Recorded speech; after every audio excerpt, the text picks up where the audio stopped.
നമസ്കാരം. ഞാനിവിടെ പറയാൻ പോകുന്ന കഥയുടെ പേരാണ് നാലു ചങ്ങാതിമാർ.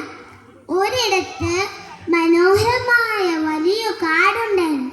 ആ കാട്ടിൽ കുറെ പക്ഷികളും മൃഗങ്ങളും അനേകം ജീവജാലങ്ങളും ഉണ്ടായിരുന്നു. അവയിൽ വലിയ സുഹൃത്തുക്കളായിരുന്നു നാലു പേർ. അവരാരൊക്കെയാണെന്ന് ഞാൻ പറയട്ടെ. ആമ, കാക്ക, എലി, മാൻ. രാവിലെ ഇവർ തീറ്റ തേടി പോകും. വൈകുന്നേരം കുളത്തിനരികിൽ ഒത്തുകൂടും. ഇത് പതിവായിരുന്നു.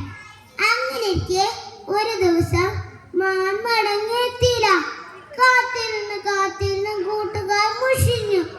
എന്തോ അപകടം സംഭവിച്ചിട്ടുണ്ട് നമ്മുടെ ചങ്ങാതിക്ക്. ഒന്ന് പോയി അന്വേഷിച്ചിട്ട് വരൂ. ആമ കാക്കയോട് പറഞ്ഞു.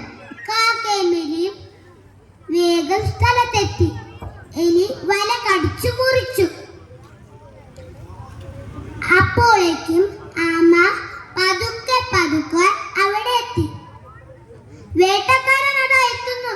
ചങ്ങാതിമാരെ ഓടിക്കോ. കാക്ക പയർന്നുയർന്നു. എലി ഓടി ഒളിച്ചു. പാവം ആമ എത്ര വേഗത്തിൽ പോകാൻ നോക്കിയിട്ടും കഴിഞ്ഞില്ല.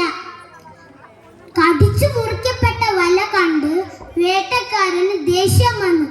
ആരായിരിക്കും ഇത് ചെയ്തത്? വേട്ടക്കാരൻ ചുറ്റും നോക്കി. അപ്പോൾ ആമ പോകുന്നത് വേട്ടക്കാരൻ കണ്ടു. ആമയെ പിടിച്ച് തന്റെ ചാക്കിലിട്ടു. അത് കണ്ട് കൂട്ടുകാർ സങ്കടത്തിലായി. ആമയെ രക്ഷിക്കാനായി അവർ ഒരു പദ്ധതിയിട്ടു. ആ വേട്ടക്കാരൻ പോകുന്ന വഴിയിൽ ഒരു കുളമുണ്ട്. ആ കുളത്തിനരികിൽ മാൻ ചത്ത പോലെ കിടന്നു. കാക്ക അതിന്റെ കണ്ണിൽ കുത്തുന്ന പോലെ അഭിനയിച്ചു നിന്നു. വേട്ടക്കാരൻ, ഹായ്, ഇതെന്റെ വലയിൽ നിന്ന് രക്ഷപ്പെട്ട മാനല്ലേ, ഇതും എടുക്കുക തന്നെ. വേട്ടക്കാരൻ ചാക്കു കെട്ടി താഴെ വെച്ച് മാനിനെ എടുക്കാനായി പോയി. അപ്പോൾ എലി വന്ന് ചാക്ക് കരണ്ടു ആമയെ പുറത്തെടുത്തു. വേട്ടക്കാരൻ അടുത്തെത്താറായെന്ന് കണ്ട കാക്ക കാക്ക എന്ന് ശബ്ദമുണ്ടാക്കി പയർന്നു വീഴുന്നു. എലി ഒരു മാളത്തിൽ ഒളിച്ചു. മാൻ ഒരു കുറ്റിക്കാട്ടിൽ ഒളിച്ചു. ആമ കുളത്തിലേക്ക് നീന്തിയിറങ്ങി. എല്ലാം നഷ്ടപ്പെട്ട വേട്ടക്കാരൻ സങ്കടത്തോടെ പോയി.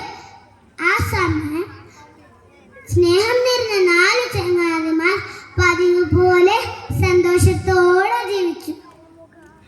കൂട്ടുകാരെ, ഇതിൽ നിന്ന് നിങ്ങൾക്ക് എന്താണ് മനസ്സിലായത്?